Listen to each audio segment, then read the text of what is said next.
పారే నీళ్లను వదిలి వరుణయాగం అంటూ వరుణయాగంలో భాగంగా పట్టు వస్త్రాలు పూజా ద్రవ్యాలతో పూర్ణాహుతి నిర్వహిస్తున్న సీఎం రేవంత్ రెడ్డి దంపతులంటూ బ్రహ్మాండమైనటువంటి కార్యక్రమం చేయాల్సిందే. ఇంకా ఇంతకంటే కూడా గొప్ప చేయవచ్చు. అప్పుడు కేసీఆర్ చేస్తే కూడా కామెంట్ చేసిన వాళ్ళు చాలామంది చేశారు, కానీ ఇక్కడ కామెంట్ చేయాల్సిన అవసరం లేదు.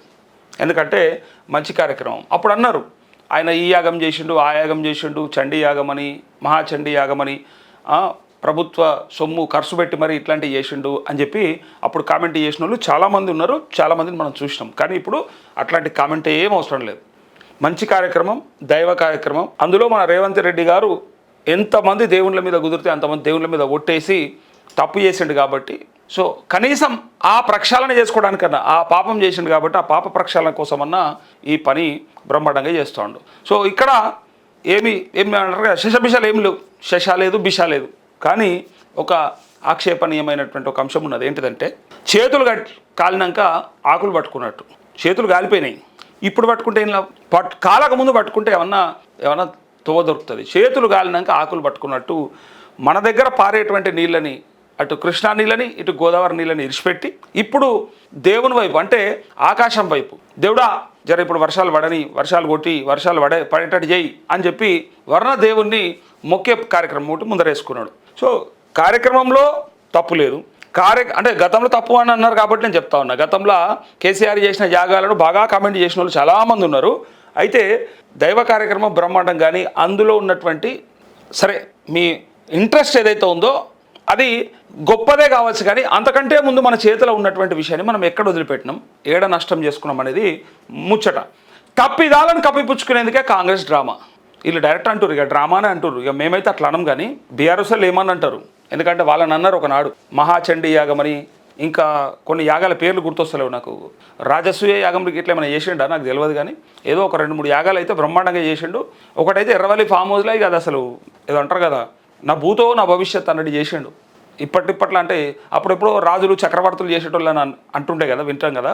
అదే మళ్ళీ సినిమాల్లో చూస్తుంటే బాలకృష్ణ సినిమాల్లో అన్నిళ్ళ అట్లా కేసీఆర్ చేసినటువంటి మహాచండీ యాగం అనుకుంటా అయితే బ్రహ్మాండంగా చేశారు. కానీ ఆ యాగాలని అప్పుడు వీళ్ళు కామెంట్ చేశారు కాబట్టి, చాలామంది అప్పుడు నెగిటివ్గా మాట్లాడారు కాబట్టి, ఆయన దివ్విట్ల మీదనే ఉంటుంది, అది ప్రజాసొమ్ము ఖరాబ్ చేయనికే ఉంటుంది, ఇంకా రకరకాల కామెంట్లు చేశారు కాబట్టి ఇలా వాళ్ళు ఇది కూడా మీరు డ్రామా ఆడుతురు. నీళ్ళన్నీ వెళ్ళిపోయినాక వర్షాలు పడాలని ఇప్పుడు చేసే డ్రామా ఏంటిది? అయిపోయింది, చేతులు గానే అయిపోయింది. మొదలే పట్టుకోవాల్సినటువంటి ఆకులని ఇప్పుడు పట్టుకునే ప్రయత్నం చేస్తే అది పట్టుకోరాదు, అవి ఆగాయి. అందుకే ప్రాణహిత జలాలే 300 టీఎంసీలు సముద్రం పాలు. చూసిరా, ప్రాణహిత జలాలే 300 టీఎంసీలు ఖతమైపోయినాయి, సముద్రంలో కలిసిపోయినాయి. పోయినవి తీసుకొస్తారా? వంతోనని అవుతుందా? సముద్రంలో కలిసిపోయినటువంటి నీళ్ళని మళ్ళీ వెనక్కి తెప్పించే దమ్ముందో వాళ్ళకన్నా లేదు. ఇప్పుడు సాగర్లో మహావరుణ యాగం నాటకం. ఆయన చేసే పనిలో తప్పు కాదు, ఆయన మనసులో ఉన్నటువంటి ఆలోచన తప్పు. చేసిన పని బ్రహ్మాండం, కానీ మనసులో నీళ్ళు వదిలిపెట్టాలి, రైతులకు కరువు రావాలి, ఇబ్బంది కావాలి, రైతులు ఆగమైపోవాలి, రైతులు ఏం అడగద్దిగా, పంటలు వేయద్దు, పంటలు వేస్తే మళ్ళీ ఇవన్నీ అడగద్దు, తర్వాత ఇక మద్దతు ధర ఉండొద్దు, కొనద్దు, బోనస్ వద్దు, రైతు బీమా వద్దు, ఏదద్దు, లొల్లెద్దు, లోకమద్దు, కరెంట్ వద్దు, నీళ్ళొద్దు, ఏ లొల్లి వద్దు. నీళ్ళు ఇవ్వకపోతే ఏవి ఇవ్వకుండా పర్వాలేదు అన్నట్టు అసలు దాన్నే తుట్టి పెట్టిండట చూడు, అసలు కానీ తుట్టి అయింది అన్నట్టు. నీళ్ళ కాడ పెడితే ఏం చేయలేరు ఇక. సో అదంతా ఇడిచిపెట్టి ఇప్పుడు నీళ్ళని ఇడిచిపెట్టి 300 టీఎంసీలు సముద్రం పాలు చేసి ఇప్పుడు దేవుని మొక్కితే ఎట్లా వస్తుంది? ఇక కొంతమంది మంత్రాలకు చింతకాయలు రాలుతాయా, దీనికి అదవుతుందా ఇదవుతుందా అని నెగిటివ్గా కూడా కామెంట్ చేసిరు. సరే, అది ఒక్కొక్కరి అభిప్రాయం ఒక్కొక్కటి. బట్ మనం మాత్రం వరుణ యాగం అనేది బ్రహ్మాండమైనటువంటి యాగమే, కానీ చేయాల్సింది ముందే ఉండే. పైగా పోతున్న నీళ్ళని దొరకబట్టుకోవాల్సినటువంటి ప్రయత్నం చేయకుండా ఇప్పుడు దేవుణ్ణి మొక్కితే వర్షాలు పడతాయా, ఛాన్స్ ఉందా, అవుతుందా అని చాలామంది కామెంట్ చేశారు. ఇప్పుడు నీళ్లు లేక కాదు, ఎత్తిపోసే సంకల్పం లేక అరిగోసా, ఇది అసలు ముచ్చట. ఇందాక నేను అనాలనుకున్నది అది. ఆయన ఆలోచన అంటే సంకల్పం, నీళ్లు ఆపాలే, తీసుకోవాలి, వాటిని మన రైతులకు అప్పచెప్పాలి అనేటువంటి సంకల్పం ఉంటేనేమో సరే. ఏ యాగం కన్నా చాలామంది అంటుంటారు, సరే నేను వాటి జోలికి పోకపోయినా కొన్ని సోషల్ మీడియాలో వచ్చేటువంటి కామెంట్స్ ఏంటి అంటే, శివలింగం మీద పోసేటువంటి పాలు ఏవైతే ఉంటాయో, పాలాభిషేకం అందరం చేస్తాం, డెఫినెట్గా మంచిది, చేయాల్సిందే. అయితే గుడి బయట ఉన్నటువంటి పేదోడికి, పేద పిల్లాడికి, చంటి పిల్లాడికి పాలు పోస్తే అది కూడా దైవ కార్యక్రమంతో సమానం. కానీ డబ్బులున్నోడు ఎవడైనా సరే అది చేయడం వదిలేసి దేవుడికి పోస్తేనే, అంటే లింగం మీద పోస్తేనే, శివుడికి అభిషేకం చేస్తేనే మాకు పుణ్యం దక్కుతుంది అనేటువంటి ఆలోచనలో ఉన్నారు. అది తప్పు అని విపరీతంగా చర్చ నడుస్తుంది బయట.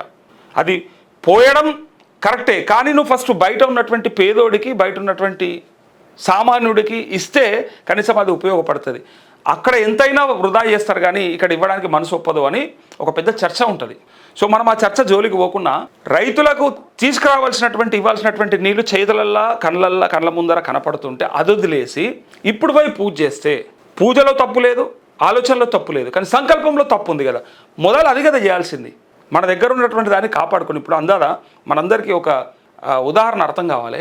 మన చేతులు అన్నీ ఉండంగా, మన చేతుల ఆరోగ్యం కాపాడుకునే అవకాశం ఉండంగా ఇష్టం ఉన్నట్టు అన్ని రకాలుగా ఇక నువ్వు ఏం చేయాలనో ఏం చేయకూడదో అన్నీ కలగలిపి చేసిన తర్వాత చివరికి ఐసీయూలో పడ్డాకనో లేకపోతే హాస్పిటల్లో ఉన్నప్పుడు దేవునికి యజ్ఞం చేసినట్టు, హోమం చేసినట్టు లేదా పూజలు చేసినట్టు, అప్పుడు దేవుడు ఏమంటాడు, ఒరే సన్నాసి నువ్వు చేయాల్సిన పనికి ఇది కాదు, ఐసీయూలో పడ్డాక నన్ను మొక్కుడు కాదురా హౌలే, నువ్వు చేయాల్సింది మొదలు ఆరోగ్యంగా ఉండడానికి పొద్దుగాల లేచి వాకింగ్ చేయాలి, నువ్వు తినాల్సినటువంటి ఆహారమే తీసుకోవాలి, సాత్విక ఆహారం తీసుకోవాలి, ప్లస్ లిక్కర్ ముట్టొద్దు, బయటికి పోవద్దు, ఇంకోటి చేయొద్దు, స్మోక్ చేయొద్దు, గాంజా కొట్టద్దు అనుకుంటా వాటి మీద ఉండాలిరా హౌలే.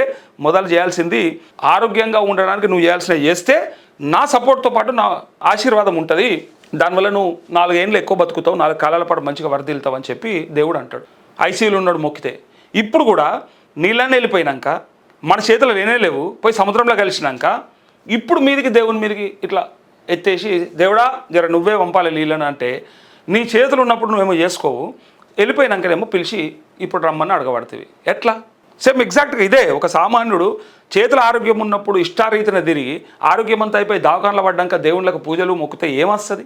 ఇంతకంటే పెద్ద ఉదాహరణ ఉంటుందా? ఒక సామాన్యుడికి అర్థమయ్యే లాజిక్ ఇది. సో అందుకే నీళ్లు చేతిలో ఉండని విడిచిపెట్టి ఇలా వరద రాగానే నీళ్ళని తరలించిన ఏపీ, కర్ణాటక వాళ్ళు హుషారు ఉన్నారు. వాళ్ళు హుషారు అన్నిట్లల్లా. మనోడు ఇట్లున్నాడు, మన కథకి ఇట్లా ఉన్నది అని రైతులు మాట్లాడుతున్నారు. ఇంకా చాలా మాట్లాడినారు. మనోడు సవట అయితే మనం ఏం చేస్తాం, మన కర్మకు అట్లా ఏడిచింది అని చెప్పి కూడా ఒక రైతు మాట్లాడండి. సో మన తప్పిదమే కవర్ చేసుకోవడానికి ఇలా ఈ నాటకం ఆడుతుండు అని చెప్పి వీళ్ళు రాసిరు. కానీ నేనేమంటా అంటే దేవుడు కనీసం రేవంత్ రెడ్డి దేవుళ్ళ మీద ఒట్లేసి ఇటు జోగులాంబ గద్వాల జోగులాంబ అమ్మవారి నుంచి మొదలు పెడితే అటు సమ్మక్క సారలమ్మ దాకా అందరి మీద ఒట్లేసాడు. కాబట్టి వాళ్ళందరూ కూడా జర మన్నించి మా కోసానికి కోపం ఉంటే ఉండొచ్చు, అమ్మ తల్లి మీ అందరికీ కోపం ఉంటే ఉండొచ్చు, కానీ కోపం ఉంటే రాష్ట్రం మీద చూపెట్టకుర్రి. నేను దేవుళ్ళకి కూడా రిక్వెస్ట్ చేస్తూ ఉన్నా, దేవుళ్ళకి కూడా చెప్తా ఉన్నా, యాదాద్రి నరసింహన్నకు కూడా చెప్తా ఉన్నా, అన్న లక్ష్మీనరసన్న జర రేవంత్ రెడ్డి మీద కోపం మమ్మీ చూపెట్టకు, రాష్ట్రం మీద చూపెట్టకు, వర్షాలు కురిపిరి, ఆయన చేసిన యాగానికి కాకుండా కనీసం రాష్ట్ర ప్రజలు ఆగమవుతారన్న. మేమందరూ చేసే పూజల కన్నా జర మమ్మల్ని చూడురు, కానీ అరే మీ రాజు గిట్లున్నాడు, మిమ్మల్ని పాలించేటోడు గిట్లున్నాడు అని చెప్పి మా మీద కక్ష తీర్చుకోకూడదు. కేసీఆర్ మీద కోపంతో రైతులని ప్రజలని రేవంత్ రెడ్డి ఆగం చేసినట్టు దేవుళ్ళు అయితే మరీ అంత షాడిస్టులు కాదనుకుంటున్నాను నేను. ఇది సోషల్ మీడియాలో ఒక చర్చ నడుస్తుంది, దేవుళ్ళే మన షాడిస్టులా, నువ్వు కొబ్బరికాయ కొడితేనే లేకపోతే నువ్వు గుండు గీసుకుంటేనే, నువ్వు వెంట్రుకలు ఇస్తేనే, తలనీళ్ళు ఇస్తేనే అని చెప్పమన్నా పెడతాడు. అట్లా కండిషన్లు పెట్టాడు కదా దేవుడు అనేటోడు. బ్రహ్మాండంగా నువ్వు ఎన్ని తప్పులు చేసినా, నువ్వు ఎన్ని రకాలుగా ఎన్ని మిస్టేక్స్ చేసినా కూడా క్షమించి కడుపులో పెట్టుకునేది దైవత్వం, దేవుడు అంటారు. సో ఇక్కడ కూడా రేవంత్ రెడ్డి మీద కోపంతో జర అట్లాంటి పనేం చేయకూడదు. ఆయన ఒట్లేస్తే వేసాడు, ఇక ఒట్లేసినందుకు ఏం చేస్తాం, ఇక కర్మ.